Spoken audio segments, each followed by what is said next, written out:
दोस्तों नमस्कार, good morning, सुप्रभात। मैं नेत्र हूँ। आज 19 सितंबर 2020 की जितने भी महत्वपूर्ण प्रश्न बन सकते थे उन सभी का इस वीडियो में करेंगे।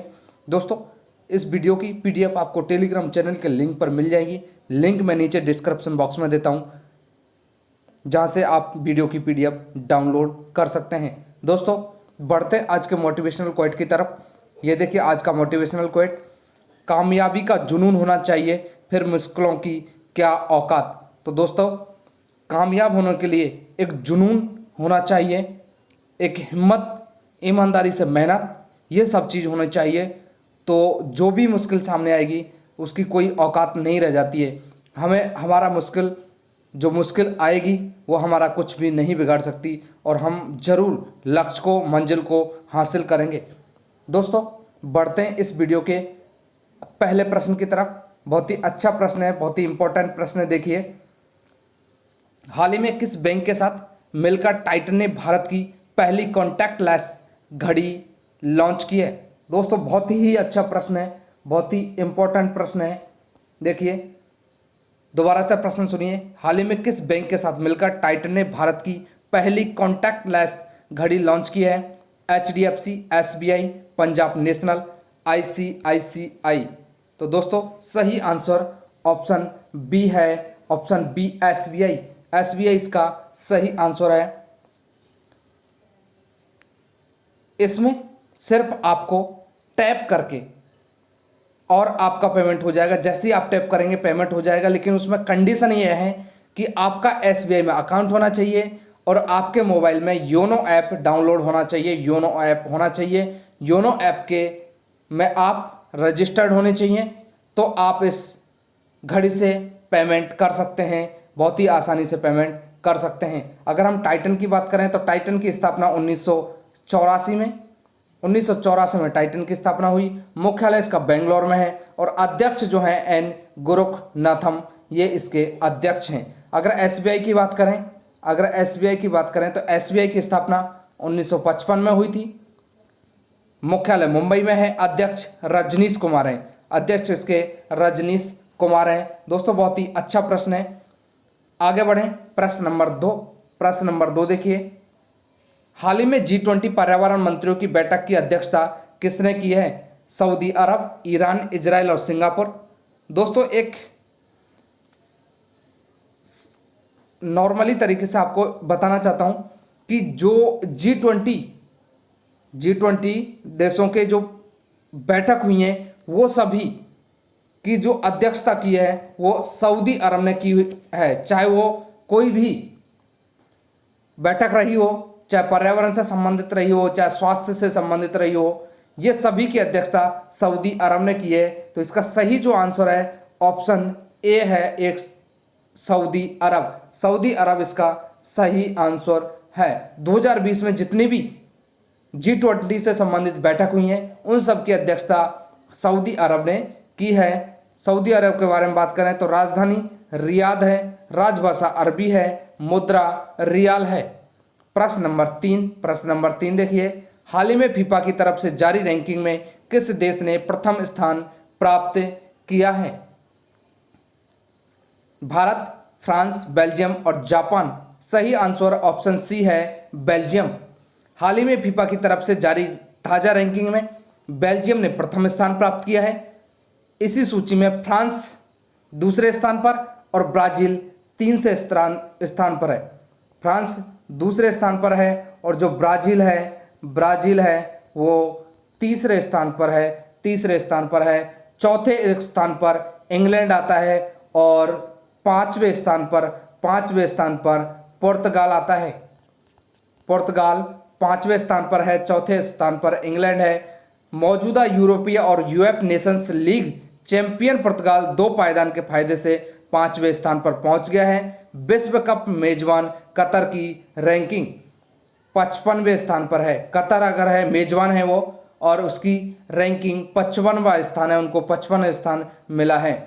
आगे बढ़ें, फीफा की बात करें और बेल्जियम की बात करें तो बेल्जियम की राजधानी ब्रुसेल्स है। प्रधानमंत्री चार्ल्स मिचेल हैं। मुद्रा यूरो है। फीफा की बात करें तो फीफा की फुल फॉर्म जो है federation international D football association, स्थापना 21 मई 1904 को ही है। मुख्यालय ज्यूरिख स्विट्जरलैंड में है। अध्यक्ष जियानी इन्फेंटिनो है। महासचिव फातिमा समोरा हैं। आगे बढ़ें, प्रश्न नंबर 4। प्रश्न नंबर 4 देखिए, हाल ही में किस प्रसिद्ध फैशन डिजाइनर का 63 वर्ष की उम्र में निधन हो गया है? सरबती दत्ता, ऋतु बेरी, ऋतु कुमार, मसावा गुप्ता। सही आंसर ऑप्शन ए है सरवरी दत्ता। सरवरी दत्ता इसका सही आंसर है। सुप्रसिद्ध फैशन डिजाइनर सरवरी दत्ता का कोलकाता में उनके निवास पर निधन हो गया है। उनकी उम्र 63 वर्ष थी। 63 वर्ष की उम्र में उनका निधन हो गया है।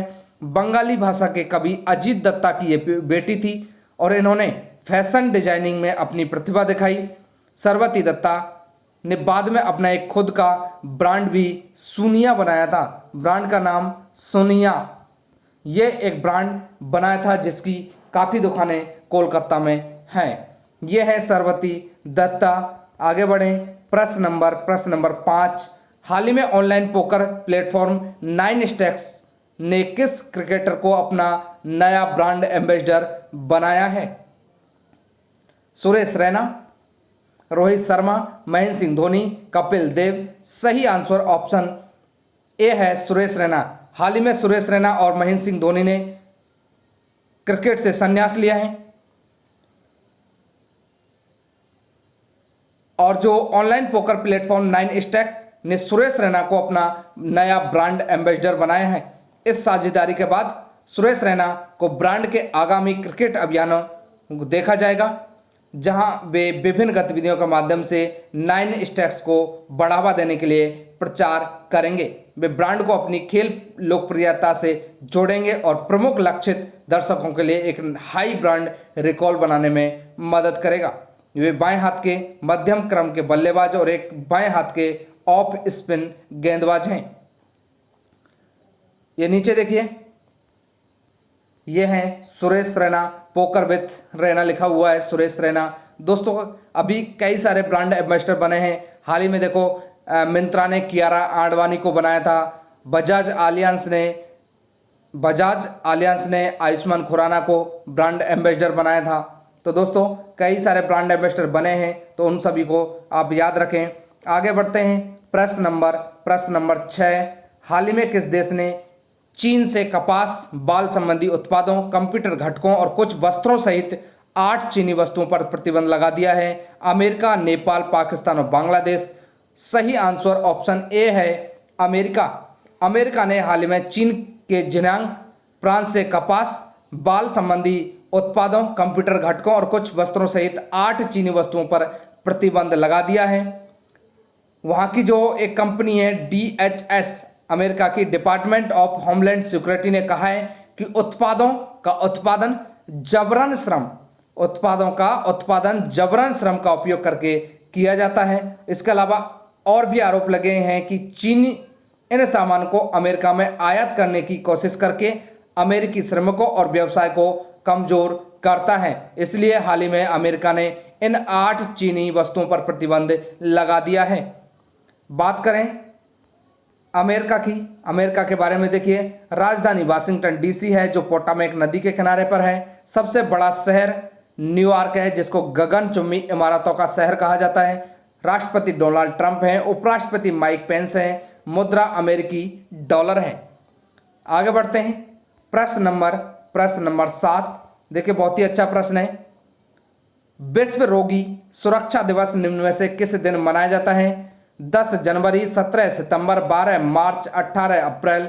सही आंसर ऑप्शन बी है 17 सितंबर। 17 सितंबर को विश्व रोगी सुरक्षा दिवस के रूप में मनाया जाता है। इसका जो उद्देश्य है रोगी सुरक्षा के बारे में जागरूकता बढ़ाना। अगर हम 2020 की थीम की बात करें, विषय की बात करें, तो इसकी विषय है health worker safety, A priority of patient safety.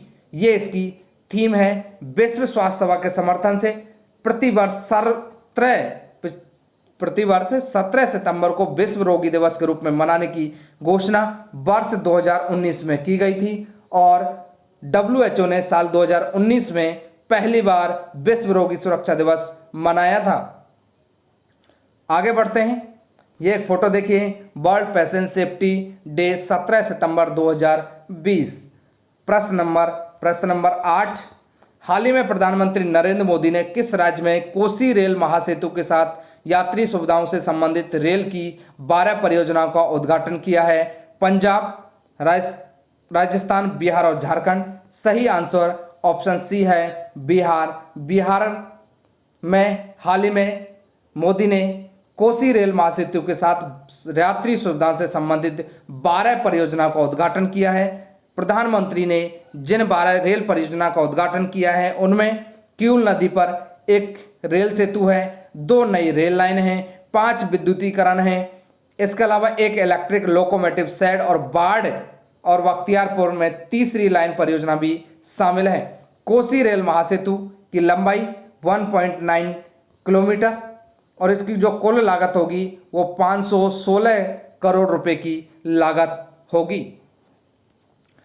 आगे बढ़ें, बिहार की बात करें। बिहार के बारे में देखिए, राजधानी पटना है, सबसे बड़ा शहर पटना, राजभाषा हिंदी है। इस राज्य का गठन 26 जनवरी 1950 को हुआ है। राज्यपाल फागू चौहान है, मुख्यमंत्री नीतीश कुमार हैं, विधायिका द्विसदनात्मक है, विधान परिषद की 75 सीटें, विधानसभा की 245, राज्यसभा की 16 और लोकसभा की 40 सीटें। लोकसभा की 40 सीटें। वाल्मीकि राष्ट्रीय पार्क यहाँ का प्रमुख राष्ट्रीय पार्क है। राजगीर वन्य अभ्यारण्य, काबर झील पक्षी अभ्यारण्य, कैमूर वन्य जीव अभ्यारण्य, विक्रमशिला डॉल्फिन अभ्यारण्य, ये यहाँ के कई अभ्यारण्य हैं। इसके अलावा बिहार का शोक कोसी नदी को कहा जाता है। कोसी नदी को बिहार का शोक कहते हैं।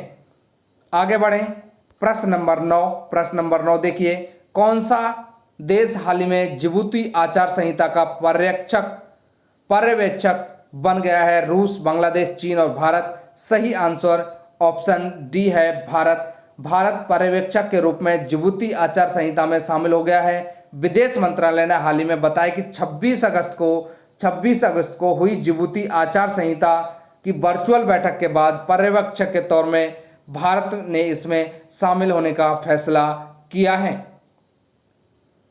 आगे बढ़ें, प्रश्न नंबर 10 देखिए, निम्न में से किस देश को संयुक्त राष्ट्र महिला स्थिति आयोग CSW का सदस्य चुना गया है? चीन, भूटान, नेपाल और भारत। तो दोस्तों इसका सही आंसर ऑप्शन डी है भारत। भारत इसका सही आंसर है। भारत को संयुक्त राष्ट्र आर्थिक और सामाजिक परिषद के महिला स्थिति आयोग का सदस्य चुना गया है। इस महत्वपूर्ण चुनाव में भारत ने चीन को हराकर आयोग की अध्यक्षता हासिल की है। वर्ष 2021 से 2025 तक भारत संयुक्त राष्ट्र महिला स्थिति आयोग का नया सदस्य बन गया है। इस संस्था का सदस्य बनने के लिए भारत, अफगानिस्तान और चीन 3 देश चुनाव रेस में शामिल थे, जिसमें भारत को इसके लिए चुना गया है। आगे बढ़ें, प्रश्न नंबर 11 देखिए, बहुत ही अच्छा प्रश्न है। प्रश्न नंबर 11, हाल ही में जारी वर्ल्ड बैंक के मानव सूची सूचकांक 2020 में कौन प्रथम स्थान पर रहा है? कौन प्रथम स्थान पर रहा है? भारत, सिंगापुर, हांगकांग और जापान। तो दोस्तों इसका जो सही आंसर है वो ऑप्शन बी है सिंगापुर। सिंगापुर पहले स्थान पर रहा है, हांगकांग दूसरे स्थान पर रहा है, जापान तीसरे स्थान पर रहा है और भारत 116वें स्थान पर रहा है। जो सूची निकाली है वो 174 देशों की सूची निकाली है, जिसमें भारत का स्थान 116वां रहा है, सिंगापुर प्रथम स्थान पर, हांगकांग दूसरे स्थान पर और जापान तीसरे स्थान पर रहा है। आगे बढ़ें, प्रश्न नंबर 12, उससे पहले देखिए सिंगापुर की बात कर लेते हैं। सिंगापुर की राजधानी सिंगापुर सिटी है, सिंगापुर नगर है, राष्ट्रपति सेल्पम रामनाथन है, प्रधानमंत्री ली सिएन लॉन्ग हैं। इसकी स्थापना 29 जनवरी 1819 को, मुद्रा सिंगापुर डॉलर है। आगे बढ़ें, प्रश्न नंबर 12 देखिए, हाल ही में हाथियों के संरक्षण और बचाव के लिए एक हाथी पुनर्वास केंद्र कहाँ स्थापित किया जाएगा? राजस्थान, बिहार, उड़ीसा और पश्चिम बंगाल।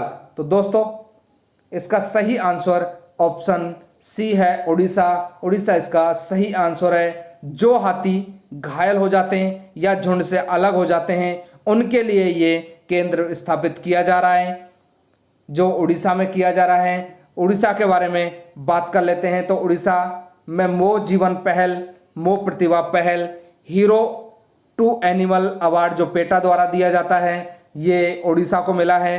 राजधानी भुवनेश्वर, सबसे बड़ा शहर भुवनेश्वर है। इस राज्य की जो राजभाषा है वो ओडिया है। गठन हुआ है 26 जनवरी 1950 को। राज्यपाल गणेशी लाल हैं। मुख्यमंत्री नवीन पटनायक हैं। विधानसभा की 147 सीट, राज्यसभा की 10 सीट, लोकसभा की 20 सीट। राष्ट्रीय पार्क सिम्पली पॉल राष्ट्रीय पार्क, भीतरकनिका राष्ट्रीय पार्क, ये यहाँ के प्रमुख राष्ट्रीय पार्क हैं। इसके अलावा दोस्तों एक प्रश्न आता है, उत्कल दिवस कब मनाया जाता है?